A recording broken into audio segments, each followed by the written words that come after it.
started up front. I have not finished up front. So we're trying to change things here this time around. Outside 42, use it. 7th career victory at Bristol Motor Speedway. This is your house, KB. You did it, baby. Woo! Yes.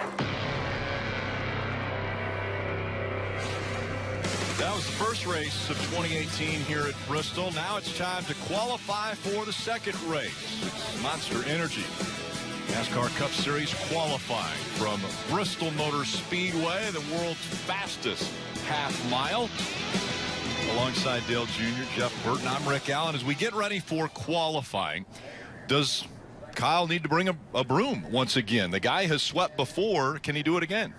I'd say yes, he can do it. It wouldn't surprise me one bit to see him do it. He was fast in practice, and we saw in Xfinity qualifying, the top lane seems to be the best. He's very good in the top. So, yeah, going into it, he'd be my pick for sure. All right, why is it so important to qualify well here?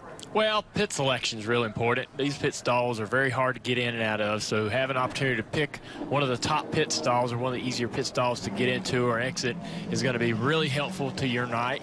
And also, just trying to hold that track position. It's really hard to pass here, even though you're going to encounter a lot of opportunity during the race to do that with lap traffic. It's real hard to get by the faster cars. So if you can get that get that track position and hold it all night long, just like he did, start on the pole, win the race. That's the best thing to do. All right, let's go to the fourth man of our booth, who's not in the booth. He's on the Peacock pit box, Steve Letarte. Well, Dale Jr. mentioned how important pit road is. That's where I'll be watching this qualifying here at the beginning of the front stretch pit road. Remember, they use both the front and the back stretch for pit road here. And Dale's absolutely right. It's not just starting up front, but having a good pit stall during this race can absolutely make everything else easier. It can be plus 2 or 3 positions every time you come down pit road.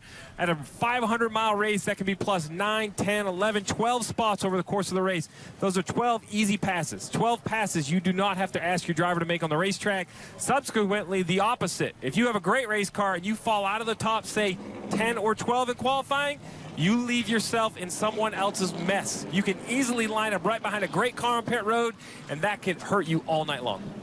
12 easy passes. Drivers, I'm guessing you'd love to have 12 easy passes at Bristol Motor Speedway. Qualifying from Thunder Valley's coming up next. NASCAR on NBCSN is brought to you by Monster Energy. Unleash the beast. I come to a lot of races here when my dad drove, and he made this place magical. He started 30th, has worked his way into being the dominant car here tonight at Bristol. I might not have done it like he did it just now, but it was pretty damn close.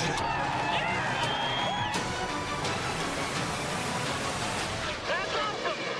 It's Bristol, baby. The first man ever to sweep both races on the same weekend at the Bristol Motor Speedway. Yeah! This is one of the biggest wins in my career. One of the best racetracks to find that win at. Everyone looking for it. And cars about ready to roll. And down on pit road is Kelly Stavast.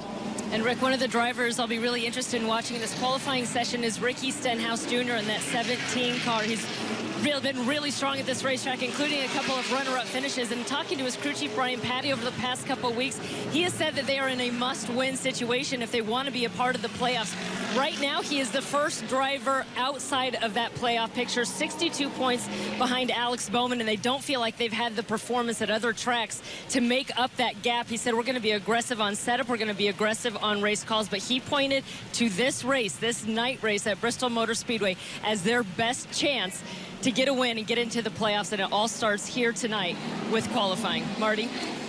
Well, Kelly, in both practice sessions, we talked about line selection. Do you run the bottom or do you run the top at Bristol? Conventional wisdom is in qualifying, you would run the bottom, and in the race, you would run the top. But Kyle Busch, about an hour ago, won the Xfinity Series pole by running the top. And for comparison, Daniel Hemrick was committed to the bottom of the racetrack. He qualified 11th. Kyle Busch qualified on the pole. So line selection could be a lot here in qualifying, Rick. And I expect, as you guys mentioned, Kyle Busch to be a threat for that pole this afternoon. Absolutely. And we are about to find out. Round 1 begins when we come back.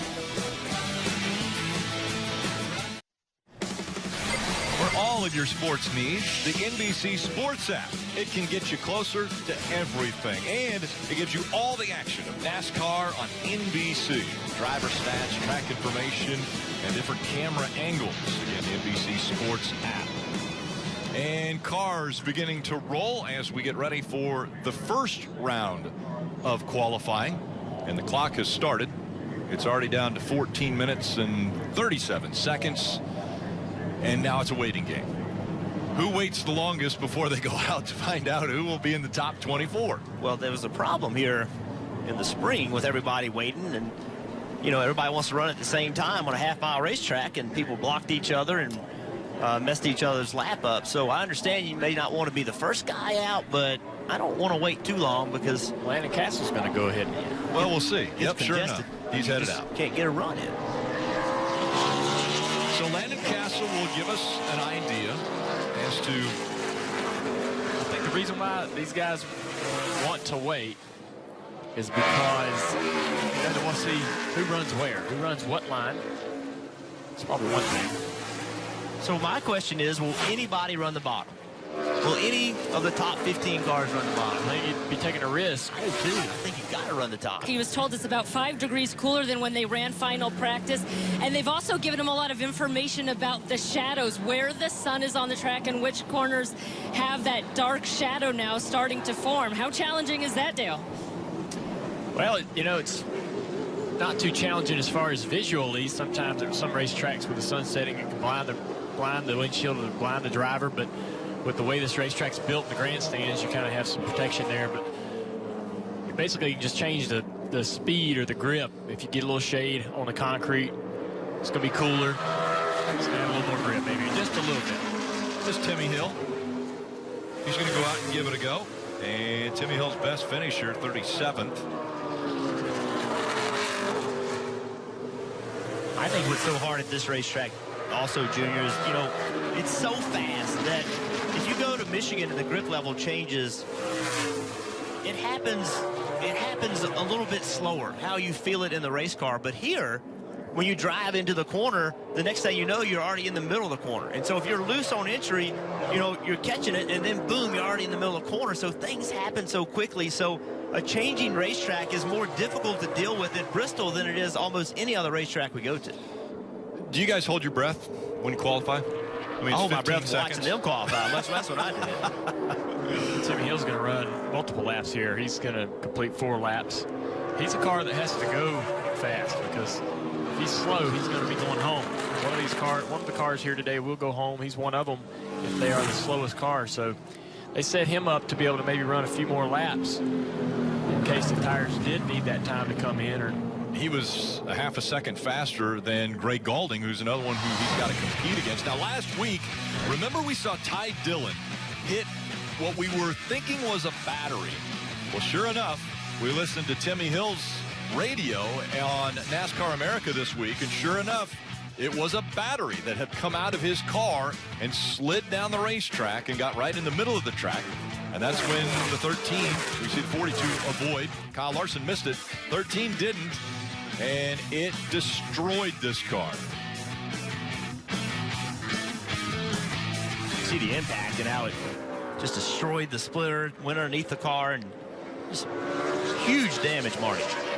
Hey guys, only a couple of cars have taken time. Now 5 on the racetrack have taken time, and so we have 41 cars, as Junior mentioned. 1 car is going to go home from here, so we have 34 cars that need to hit the racetrack here. If my math is wrong here, Steve, but running out of time here. 8:27 left here in this qualifying session. I hear a lot of teams talking, Steve, about going out. They're all talking about going out at the same time. So Rodney Childers and Kevin Harvick said, we're not going to wait anymore. Let's just do it now because we don't want the racetrack to be clogged, because that could be an issue, Steve. Well, we already watched the 11 of Denny Hamlin get blocked into practice, so that's a real concern. But I think what you're going to see Kevin Harvick do right here is set the tone. Everyone was waiting for a fast race car to go show you what kind of grip level the racetrack has. Well, guys, this is a great baseline for anyone in the garage area.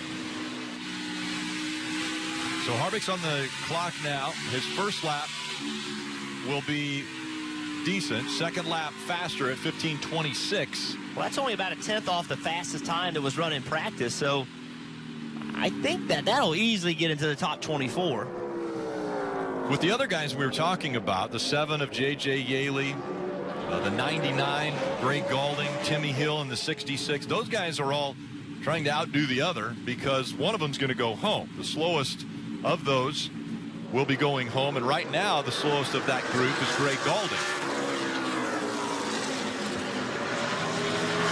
I really like this strategy for the 4-car. I think that lap time is going to be more than enough to advance into the next round, and now they can sit back and kind of watch the chaos of rush hour happen.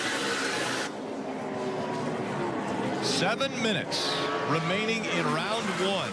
So again, 24 cars will advance into round 2. And as Steve just mentioned, the action is picking up on the track. So the left side of the screen, Jesse Little went to second fastest. Now Bubba Wallace moved him down to third, but he's the fastest of the guys that are going to have to race their way in right now. Eric Almirola impressed during practice. We'll see if he can back it up here in qualifying. Almirola on the right side of your screen in the 10. Paul Menard now coming off the track. Seeing a lot of guys struggle in the center of 3 and 4, getting up there in the top of that corner, trusting the grip. Once again, Almirola goes to the top of the charts. 15:23 for Almirola. Well, he had a little better lap than that. Had a small bobble in the middle, 3 and 4 at the top. Look where Boyer is. In 1 and 2, he wasn't as high as we've seen some other people. In 3 and 4, he got up there, but he's third fastest. Stuart Haas, first, second, third. Moments ago was wondering when everybody was going to go out there and run. Everybody sitting on pit road thinking about when they should go. Now they're trying to find a hole to go. Everybody wants to go now. So they're all trying to find a space on the track to make that happen. It's crazy. It just happens so quickly. Now these guys are all starting to get a little more anxiety in the car, a little more urgency to get out there and make their runs. William Byron up to second. First Chevrolet to break into the top 6. It was dominated by Fords. Now Denny Hamlin is 6th. Good lap by Ricky Stenhouse here. Stenhouse Jr. Very good lap. 15:12. That is the fastest that has been turned so far in Thunder Valley. He was fast in practice, 8th fastest overall, so that wasn't a fluke lap by any means. There's Ryan Newman in the 31. And as we continue to add cars onto the list, 21 have now gone. Once we get down to 24 and we know what that cut line will be, we'll start comparing to that 24th position. But right now, we'll still compare to Ricky Stenhouse Jr., who's the fastest. Look how fast they are. I mean, it's a half-mile racetrack. Look how they're just screaming through the center of the corner. Amazing. Again, they turn 4 laps in about 1 minute. When you're going down the highway at 60 miles an hour and you figure, okay, I can figure out how this all works. 1 minute, I can go a mile. No, 4 laps in a minute. Small bobble by the 12 there in the middle of the corner. Still a great lap. Yeah, puts it on top. Blaney. What a run there for Blaney. 15:11.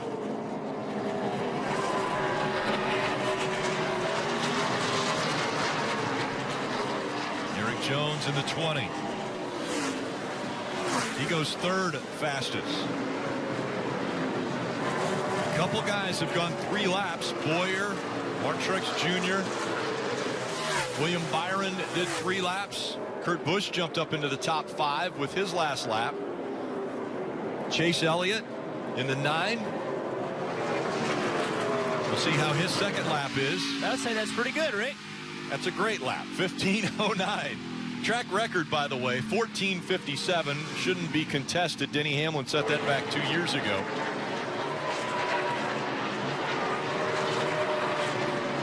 McMurray with a good lap, 5th. Jimmy Johnson is 48. Well, they need something good to happen, don't they? They just have not had any speed this year. He's 17th quickest on his second lap. Looks like he's going to keep digging. Getting blocked a little bit. Might help him out here this 3rd lap. Sure enough, 4th quickest for Jimmy Johnson. Kyle Busch, 18th in 2 laps. Suarez to 4th. Lost a little bit there for Kyle Busch as he's losing ground. Pay no attention to how fast he runs in round 1. That'll be okay. That'll be okay. There you hear seen this too many times from him. He runs, could be 11th, 18th, something like that, and it sits on the pole. Casey Kane, and again, every time he comes to a racetrack now, it'll be a little more bittersweet, as the announcement yesterday that he will hang up the NASCAR helmet at the end of the season. Won't run full time, and so Casey Kane, a little bit of an issue in 3 and 4. Yeah. Everybody's struggling right up there at the top of that corner. starting to compare to 24th, which is Denny Hamlin. Kyle Larson went out and busted a huge lap. First one to break, 15 seconds, 14.99 for Kyle Larson. And that's a little. I'm sorry. That's a little problem. Casey Kane and those guys, they went out so late in the qualifying session that now, with only just over a minute and a half left to go, they don't have time to make another run. So that's the negative in going out late. There's Bubba Wallace. He scraped the wall a bit in practice earlier today, as did Kyle Larson. Maybe it'll help Bubba. Like Kyle Larson just went out and had a huge lap. Also on the track, Trevor Bayne. And Trevor's on a good lap here, trying to break into that top 24. Good exit here. Good run off the corner. Look at there. So Trevor Bayne easily in the top 24. Denny Hamlin's going to make another run. Yeah, Hamlin, definitely this will be a surprise for him. He goes back out on the track with a little over a minute to go. Again, they have to start their lap before the clock runs out. That puts Brad Keselowski on the bubble. Brad's behind Denny Hamlin right now, making a run also, so both of those guys on track. And Hamlin up to speed as he comes out of turn 4. He'll take the green flag and be on the clock. See if he can improve upon a 15:39. That is now below the line. Keselowski jumped up into the top 24. Yeah, he was way up against the wall. I think he used a little too much racetrack in 1 and 2, but recovered in 3 and 4. Easily ninth for Denny Hamlin. Keselowski now 22nd. And 15 seconds to go. Austin Dillon continues to dig. On the racetrack. He was able to get back out there to make another run. How did they do that? They must have just pulled tape off of it. They couldn't have got it cooled down that quickly. That ends it. At least the laps that will count. So now if you hadn't started a lap prior to the red and black flags being displayed, Casey Kane did start his lap. Not going to be fast enough though. 15:42 will not jump into the top 24. Did move himself up to 26th. Improved his position a little bit, but not enough. Austin Dillon, he's the lucky guy here. And difficult run there. BJ McLeod looks as though he will not advance and be able to race tomorrow night. Tough racetrack. William Byron struggled, as did Casey Kane, getting maybe a little bit too high through the turn. Watching him on NASCAR America on Thursday. They'll be in Pocono. Race coverage is live Sunday on NBCSN at 2 p.m. Eastern. Beautiful shot. Nice little creek there in the area here at Bristol. As we take a look at 25 through 40. These positions locked in now as far as their starting spots. A.J. Allmendinger missing it. Michigan advancing by, we talked about it, hundredths of a second. Timmy Hill, Craig Gaulding, Landon Castle, and Blake Jones will round out the top 40. BJ McLeod, he will not be racing on Saturday night. Round 2, qualifying for Bristol, is coming up next.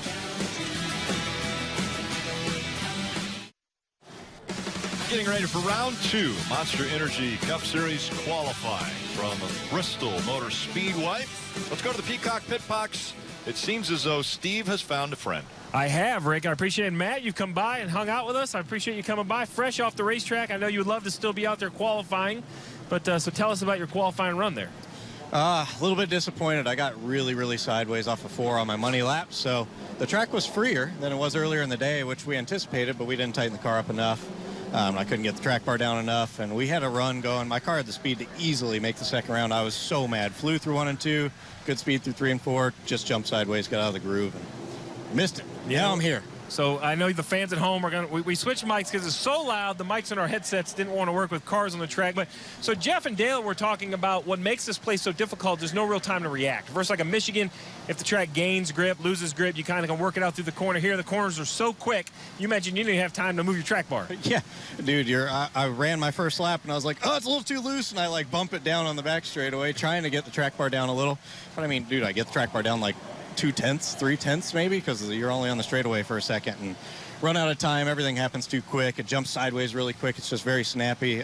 This place is something else, unlike anywhere else we go. Well, you say it's unlike anywhere else. Before we get cars on the racetrack, I want to go back and relive this moment. April 2016, your career run, 6th place finish that day. Take us through. It was a busy day back in 2016. Yeah, dude, it's unbelievable. We worked on my car and got it handling really well at the end, and I got to pass my idol there, Kevin Harvick, which was a really cool moment, and finished 6th, man, and got the best finish for that team and their existence, mine and my history.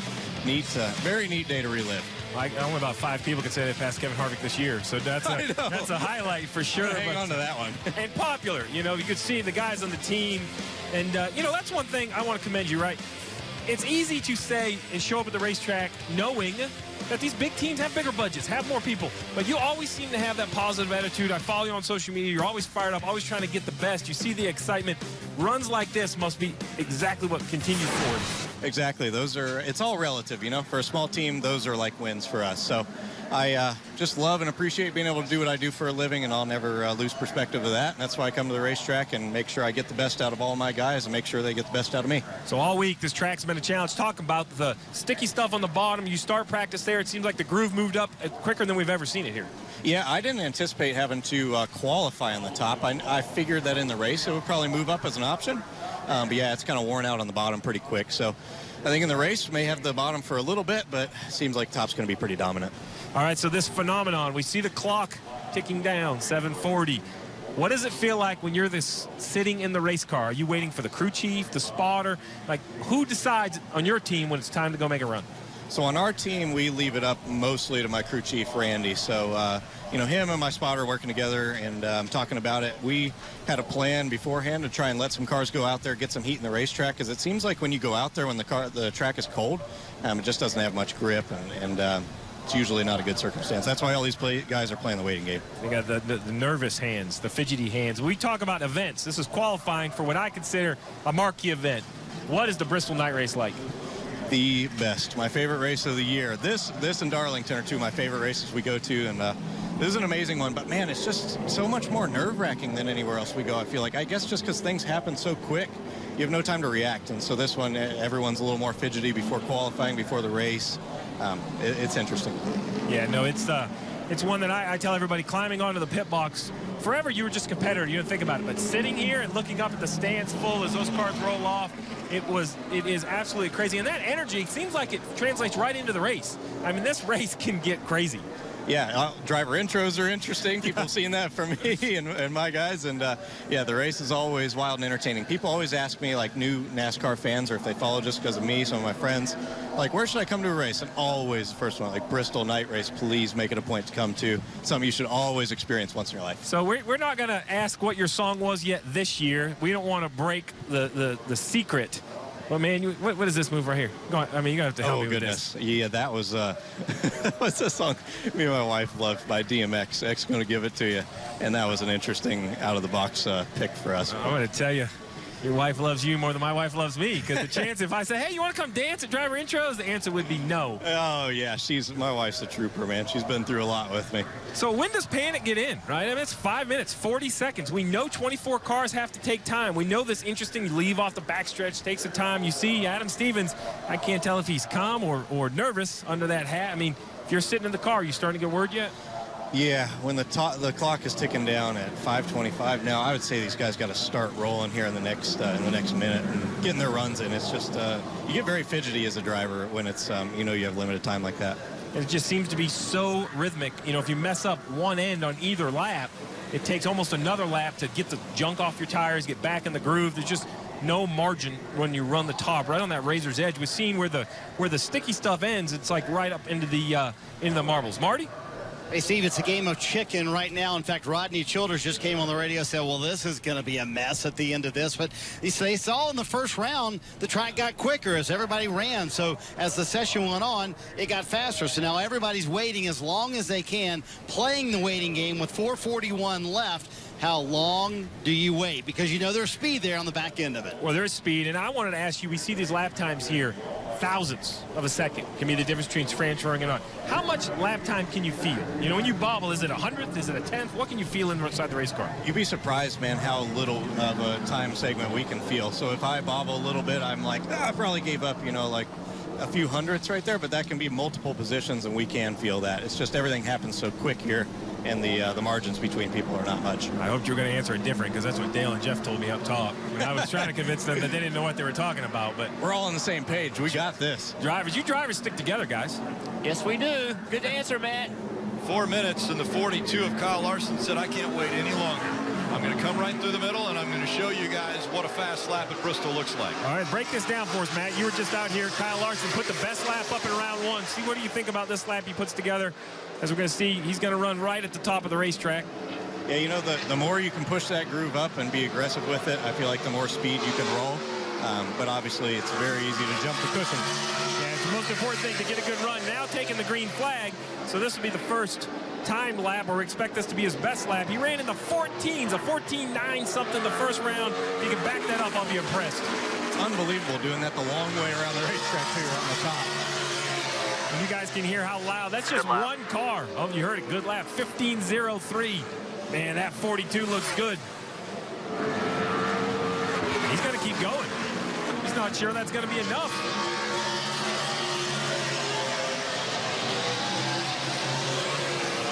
Down a little bit on lap 3.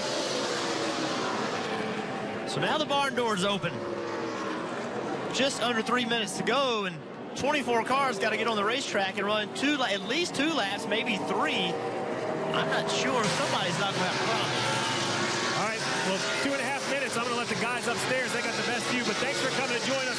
Give us your insight about this track. It's going to be a battle tomorrow, and I can't wait to watch. Absolutely, man. Thanks for having me. That was Matt DiBenedetto that joined Steve on the pit box, and Alex Bowman gets into the wall as he is working the high line here at Bristol. He still was able to run an 80 with that lap. It's not going to be good enough. That was his first lap was an 80, and his second lap he matched it. That way he was going to have a much quicker lap, but just got way too high. Harvick 15.19 is second. Eric Jones 15.24 is third. Now that all goes down. Look at that. Denny Hamlin jumps up to a 15.13, and he was struggling to get in round 1. Martin Truex Jr. on the clock as well. That's Denny's second lap. That's a really good lap for his second lap, so he can quit now, save an extra lap there, not have to run that third lap, which most of these guys are doing. Chase Elliott in on his second lap. For round, well. yeah, so the last round, they'll have just slightly fresher tires. Gives them a little confidence. They take the top 12 into round 3. A little bobble there out of Kyle up Busch. to second. Track bar if you need it. 15.09. That's a great lap for Paul. Heard a crew chief saying track bar if you need it. Just a quick reminder at this racetrack, things happen so quickly. Just telling the driver, hey, you need to make an adjustment for handling. You've got that track bar. Kyle way up the racetrack in the middle of 3 and 4. That's not going to work. That'll mess up both laps, I think. 15.26 on lap 3 for Kyle Busch. He's going to keep digging. That was his third lap. This will be lap 4, but you said that probably affected this one, that little bobble. That lap right there is third. 15.11. P3. Had to run 4 laps to do it. Now we're comparing to 12th, which is Clint Boyer. Keselowski not fast enough on his second lap. Logano's still in the red. McMurray's in the red. Look at this one. Logano got, I don't know if he wanted to make another lap. That was his third. Yeah, that was completing his fourth, so he was running an extra lap. Keselowski is still digging. Now it's David Reagan that he has to outdo to get into the top 12. David Reagan ran 5 laps total. Keselowski on his 4th lap goes 4th quickest. That's good. That's just saying. They don't. That shows you the energy. They don't want them to run another lap. They don't want them to run another hard corner on those tires to be able to take any time out of the tire. Blaney's in the green and 9th quickest for the 12 of Ryan Blaney. Now Ricky Stenhouse Jr., who was so strong early, is 12th. All 24 cars have made laps. And the clock has wound down and no one else on the track. And so a very close call for Ricky Stenhouse Jr. He ends up 12th and will advance into the 3rd round. A lot of action happening there in about 2 minutes. Yeah, a couple surprises that I didn't see missing this round. Eric Jones, Truex in 17th. Boyer 16th. Logano 19th. Joey Logano 19th. And we saw Bowman up into the wall.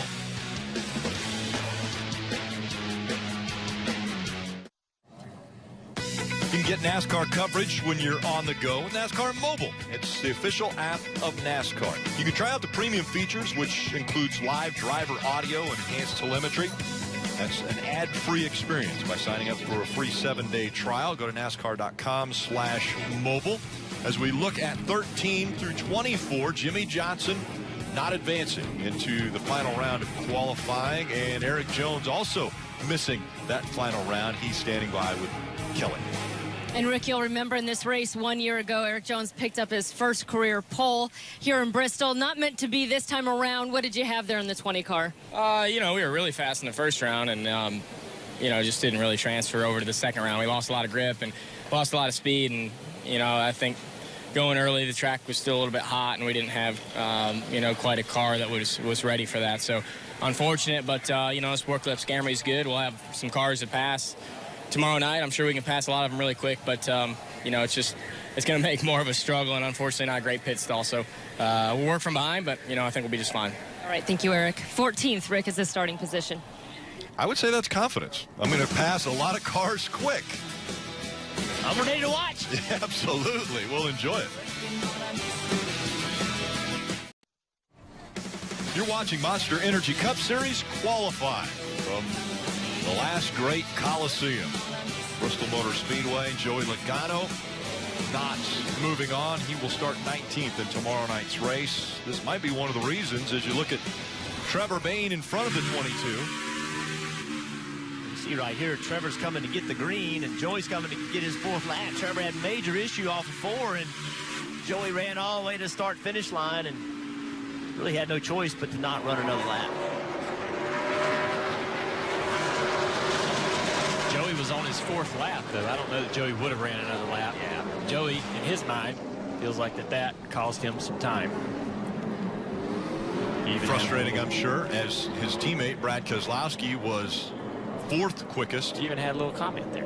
Yeah, he did. But I'm betting Trevor didn't want to be that loose. I mean, I'm thinking that, hey, I'm doing the best I can, right? I tell you what, I'm glad we got you drivers up there to break that down. I don't want to be in your way. That's right. Let's see what Ricky Stenhouse Jr. has in this final lose there. I'm telling you, 3 and 4 is a tricky spot. If the guys can nail that, they're going to be happy. Seeing a lot of guys slipping down there in the middle of that corner, more so than 1 and 2 for sure. Big day starting this weekend for Ricky Stenhouse Jr. is huge. Really has to win to be able to make the playoffs, and he's always run well here, but needs to qualify well so he's not digging themselves out of the hole. Made the top 12. Let's see how far he can get up. William Byron with a 15:04, man. That's a great lap. He's really surprised me in this qualifying round. We'll see if that holds up. We've seen a sub 15-second lap earlier in this qualifying run. Ricky Stenhouse had a 15:31 on lap 3. Denny Hamlin's first lap is up to speed lap over 16 seconds. We'll see if he's able to improve upon that. Harvick's first lap was an 88, but you really can't pay a lot of attention to that because they leave the back straightaway and get going. So let's see what his lap is here. 15:12 for Hamlin. 10 for Harvick. Harvick still running. And Hamlin as well. Harvick tracking pretty well here. Can't get the corner exit. And he just gives up on the lap there. He knew that the exit of that corner wasn't very good. Chase Elliott is William Byron's teammate at Hendrick Motorsports. Let's see if he can put together a good lap. Man, those guys are in there working. Just can never trust the back of the race car. Near the throttle. He was in the green, too. It's impressive because he's not in the throttle. He's making such a great lap. Good corner exit. So close. And that second quickest, 15.048. Faster on this lap. 5/1000ths of a second slower. Oh, you had to wait a little bit there. You had to wait just a little. He's still going to do it here. Yeah, that's a great lap. Both those cars have the same shop over the last couple of years. Good job, bud. 15.03. And he muscled it to a 15.03. He ran 03, Byron ran an 04. Yep. That's how close it is. Steve talked about that early in qualifying session, how this is such a tight field. Kyle?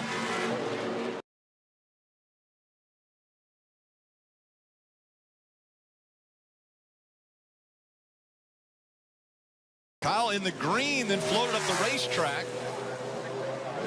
So he loses speed there on that lap. His second lap, 15.07. Told him one more. Oh, and he lost it, exiting 2.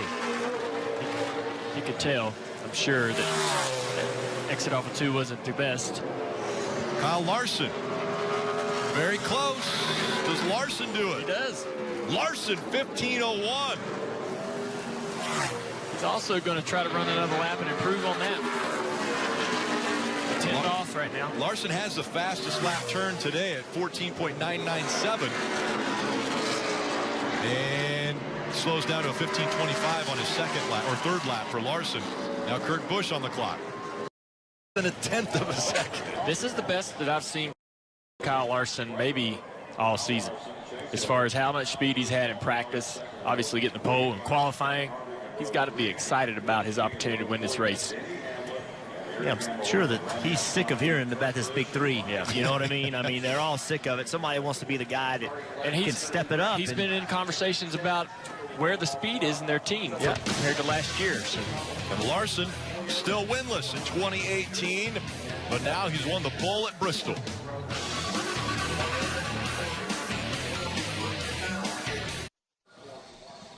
The top 3 in qualifying: Kyle Busch, Chase Elliott, and Kyle Larson, separated by 18/1000ths of a second over the half mile. Marty.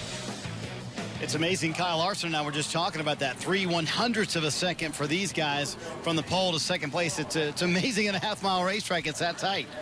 Yeah, the top 5 there was tight. You know, I saw William, run his 04 there before I went out. I was like, man, that's gonna be tough to beat. And I would have never thought that 3 other guys would have squeezed in between him and I for first and second. So that just shows how tough our sport is and our series is. But our DC Solar Chevy has been really good all day, both in the Xfinity Series and Cup Series. So I felt a little off in first practice, but we got it going good in second practice, and then it was fast every round in qualifying. So it's my favorite track. Have yet to get a win here. Been close so many times. I feel like Kyle and I are the 2 best here, but he always seems to edge me out. So hopefully this weekend's a little different. You've been very clear about that this week, that this is not only your best track, but your favorite racetrack as well.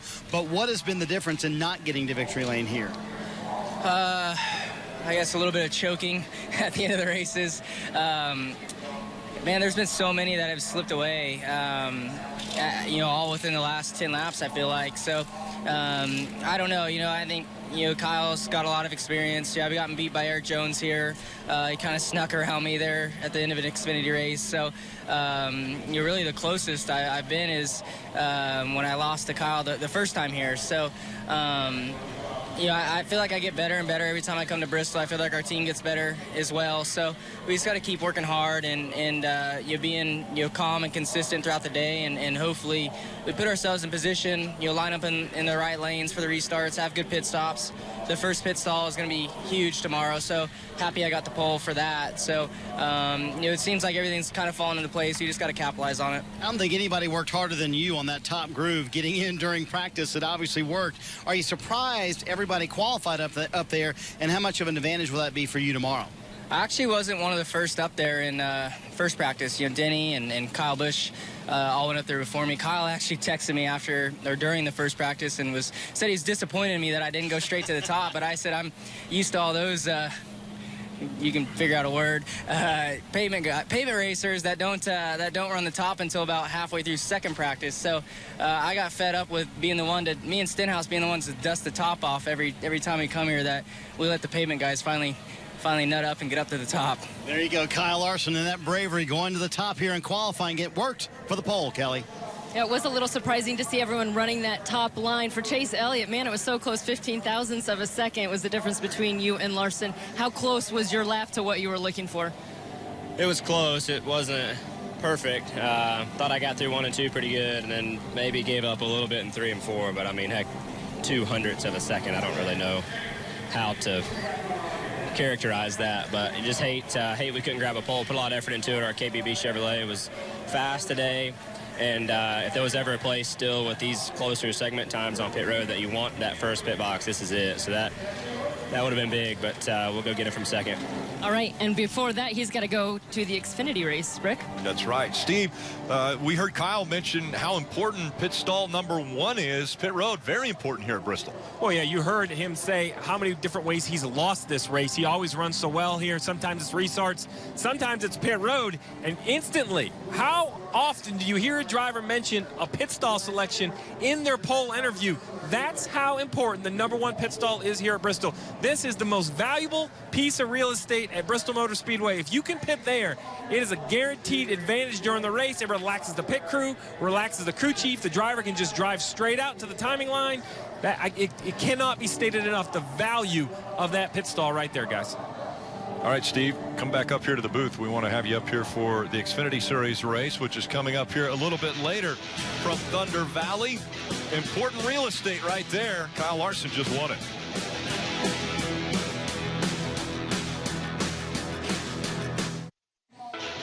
Busy night here at Bristol.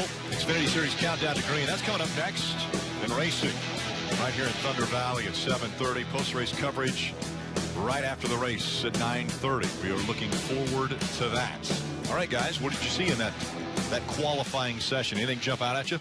Well, just, you know, the guys running the high side. I thought that they would probably run the bottom in qualifying today. Earlier this morning, if you'd asked me where they were going to run, I'd say the bottom. So I was surprised they ran the top. And who, you know, not surprised on who got the pole, because we know who runs the top better than anyone. That's Kyle Larson. But really surprised at how consistently quick he was all day long. So instead of Kyle Busch being the favorite this weekend, maybe Kyle Larson is the favorite. Yeah, and I liked what Kyle Larson said, is that, you know, he kind of called it. He said, I'm here to beat Kyle Busch, in so many words. He said he believed he and Kyle Busch were the 2 best here, and he'd lost some, and he felt like he had choked some in the past. So I think he circled this race back a long time ago and said this is really important, being able to win here.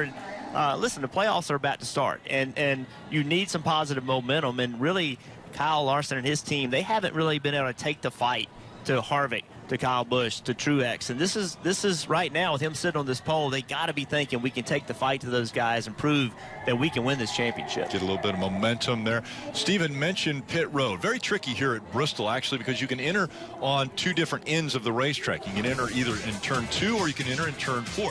Only under green flag conditions can you enter on your side of pit road. That's right. You can enter on either side of the pit road, whatever side you're on during green, but under caution, the pit road becomes all one. And you see you enter in turn 2. You have to go around the apron in turn 3 and 4 and stay on that apron and exit the pit road in turn 1. No matter where you are on pit road. Here are the timing lines.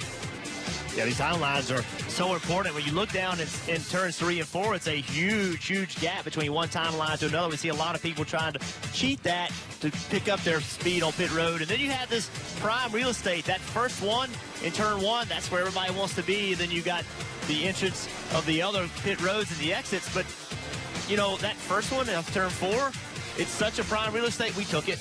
Like, we said, you know what, I like it so much, we're going to put the NBC pit box right there. And Letarte, that's his box for qualifying. So I guess he figured, what the heck, man, I'm going to take this spot. He stole it. All right, so what about Kyle Busch and the Xfinity race tonight? He's got a streak going in the Xfinity Series. He's won 9 times in the Xfinity Series at this racetrack.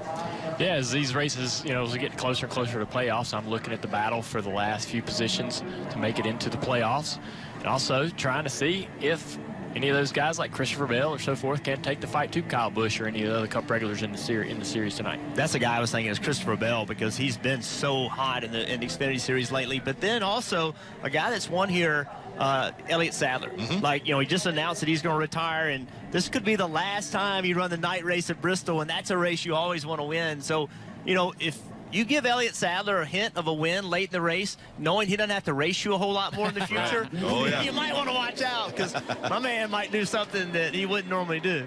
He'll have to contend with Kyle Larson as well, who was very fast, qualified third for Xfinity Series race. But you see smiles there on Elliott Sadler's face. He's going to get ready for driver introductions. On the other side of the break, it's Krista, Kyle, and DJ.